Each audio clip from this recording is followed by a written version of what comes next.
এঁচোড় চিংড়ি এই রেসিপিটি বাঙালিদের অত্যন্ত পছন্দের রেসিপি। বিভিন্ন অনুষ্ঠান বাড়িতে এর টেস্ট এতটা কেন ভালো হয় সেটাই আজ এই ভিডিওতে আমি আপনাদেরকে করে দেখাবো। নমস্কার বন্ধুরা, আমার চ্যানেলে সবাইকে স্বাগত জানাই। আজকে রান্নাটা শুরু করছি আমাদের রেসিপি এঁচোড় চিংড়ি। প্রথমে একটা শুকনো খোলায় গরম করে আমি এখানে দিয়ে দিচ্ছি 1 চামচ গোটা ধনে, 1.5 চামচ গোটা জিরে, সাথে 3টে শুকনো লঙ্কা, 1 চামচ গোটা গোলমরিচ আর হাফ টিস্পুন মতন নুন। ভালো করে ভেজে নিয়ে এটাকে একটা প্লেটে ঢেলে নিচ্ছি। এরপর ঠান্ডা হলে এটা মিক্সিতে পেস্ট করব। এদিকে আমি আলু টুকরো করে রেখেছি, খুব বেশি বড়ও নয় খুব আবার ছোটও নয়। এবার একটা পাত্রে গরম জল করে তাতে নুন 1 চামচ, এরপরে হলুদ গুঁড়ো 1 চামচ এবং কাশ্মীরি লঙ্কার গুঁড়ো দিচ্ছি 1 চামচ মতো। অবস্থায় আমি আগে থেকে টুকরো করে রাখা এঁচোড়ের টুকরোগুলো আমি এতে ছেড়ে দিলাম।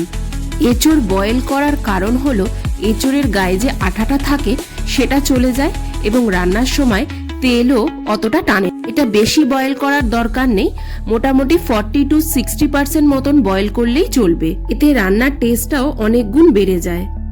এবার জল ঝরিয়ে আমি এঁচোড়টাকে সাইড করে রাখছি। এবার ফাইনালি একটা কড়াইয়ের মধ্যে তেল ছেড়ে দিচ্ছি। আর যতক্ষণ তেল গরম হচ্ছে চিংড়ি মাছটাও ম্যারিনেট করে নিচ্ছি। এঁচোড় চিংড়ি বানানোর জন্য আমি একটু বড় সাইজের চিংড়ি মাছই নিয়েছি। আপনারা চাইলে ছোট চিংড়ি মাছও নিতে পারেন। চিংড়ি মাছটা খুব ভালো করে পরিষ্কার করে ধুয়ে এতে নুন আর হলুদ দিয়ে আমি কিছুক্ষণের জন্য মাখিয়ে রাখলাম। ততক্ষণে তেলটাও গরম হয়ে গেছে। চিংড়ি মাছটা ডাইরেক্ট তেলে ছেড়ে দিয়ে ভালো করে ভেজে নিলাম। এই সময় গ্যাসের ফ্লেমটা হাইতে রেখে দিচ্ছি।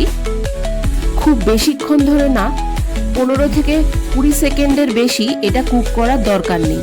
আর চিংড়ি মাছ খুব বেশি ভাজা হয়ে গেলে এটা পুরো চিউই হয়ে যায়, এর টেস্টও বদলে যায়। এই তেলেই কেটে রাখা আলুগুলো ছেড়ে দিলাম। মিডিয়াম ফ্লেমে আলুটাকে ভেজে নিচ্ছি এবং আলু ভাজার সময় 1 চামচ মতো নুন দিয়ে দিলাম। আলু খুব বেশিক্ষণ ধরে ভাজার দরকার নেই, মোটামুটি লাল লাল হয়ে গেলেই এভাবেই আলাদা করে সেপারেট করে রেখে দিচ্ছি আলুটাকে।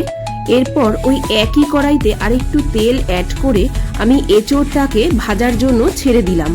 এঁচোড় যেহেতু আগে থেকেই আমাদের ব্লাঞ্চ করা ছিল তাই আর খুব বেশি ভাজার দরকার নেই, মোটামুটি একটু কড়া আজে ভেজে নিলেই চলবে। আমাদের এঁচোড় ভাজাও ডান, তাই এটাও আমরা সেপারেট করে তুলে রাখছি। কিছু ভাজা কমপ্লিট। এবার গ্রেভির জন্য কড়াইতে বেশ খানিকটা তেল গরম করে মোটামুটি 4 চামচ মতন তেলে কয়েকটা লবঙ্গ, 3-4টে এলাচ, দারচিনি এবং তেজপাতা দিয়ে মোটামুটি ফ্লেভারটা ছেড়ে এলেই আগে থেকে কেটে রাখা কুচনো পেঁয়াজটা ওই তেলের মধ্যে ছেড়ে দিচ্ছি। আমি এখানে মিডিয়াম সাইজের 3টে পেঁয়াজ ব্যবহার করেছি। এই পেঁয়াজটা ততক্ষণ ভাজতে হবে যতক্ষণ না পেঁয়াজটা লাল হয়ে উঠছে। এবার পেঁয়াজটা লাল করে ভাজা হয়ে গেছে, দিয়ে দিচ্ছি রসুন, আদা আর কাঁচা লঙ্কার পেস্টটা। হালকা নেড়ে আমি টমেটো বাটাটাও এর মধ্যে অ্যাড করে দিচ্ছি। এরপর সব কিছুকে খুব ভালো করে নাড়াচাড়া করে নিচ্ছি। 1 থেকে 1.5 মিনিট মতন নেড়ে চেড়ে নিতে হবে যাতে আদা রসুনের কাঁচা গন্ধ ভাবটা চলে যায়। বেশ কিছুক্ষণ কষানোর পর বেসিক মশলা দিয়ে দিচ্ছি। 1 চামচ হলুদ গুঁড়ো, 2 চামচ মতন কাশ্মীরি লঙ্কার গুঁড়ো, 2 চামচ মতন ধনের গুঁড়ো আর 1 চামচ মতন জিরের গুঁড়ো। অবশ্যই এখানে নুন ভুলে গেলে চলবে না।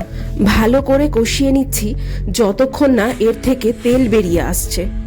মিডিয়াম ফ্লেমে 15 মিনিট মতন ধৈর্য ধরে কষে নিয়ে এরপর ভেজে রাখা আলুটাকে এঁচোড়টা দিয়ে খুব ভালো করে কষিয়ে নিতে হবে। অ্যাড করে দিচ্ছি। সবকিছুকে খুব ভালো করে মিশিয়ে নিচ্ছি যাতে মশলাটা পুরো একদম আলু আর এঁচোড়ের সাথে মিশে যায়। এই সময় একটু আঁচ কমিয়ে আপনারা ঢাকা দিতে পারেন, এঁচোড়টা সুন্দর সেদ্ধ হবে এবং এঁচোড়ের গায়েও জলটাও বেরিয়ে আসবে। এরপর চিংড়ি মাছগুলো দিয়ে দিলাম।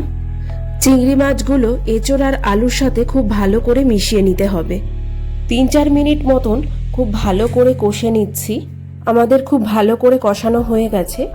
এরপর আপনারা যেরকম গ্রেভি রাখবেন সেরকম পরিমাণে জল অ্যাড করবেন। আমি সেমি গ্রেভি করব তাই 1 গ্লাস মতন জল দিয়ে দিলাম।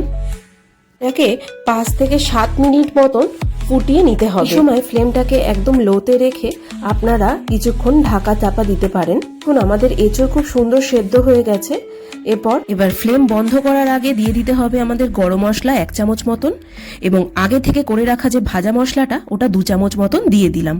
এবার সবকিছুকে খুব ভালো করে মিশিয়ে নিচ্ছি। ভাজা মশলাটা লাস্টেই দিচ্ছি, কারণ এতে এঁচড়ের স্বাদটা বহুগুণে বেড়ে যায় এবং এটি খেতেও পুরো মাংসের মতন মনে হয়। আমাদের এঁচড় চিংড়ি পারফেক্টলি রেডি। আশা করি এই রেসিপিটা আপনাদের নিশ্চয়ই ভালো লেগেছে। ভালো লাগলে অবশ্যই লাইক, শেয়ার এবং কমেন্টে জানাবেন এবং সাবস্ক্রাইব করে আমার চ্যানেলের পাশে থাকবেন। দেখা হচ্ছে আপনাদের সাথে নেক্সট ভিডিওতে। ভালো থাকবেন, সুস্থ থাকবেন।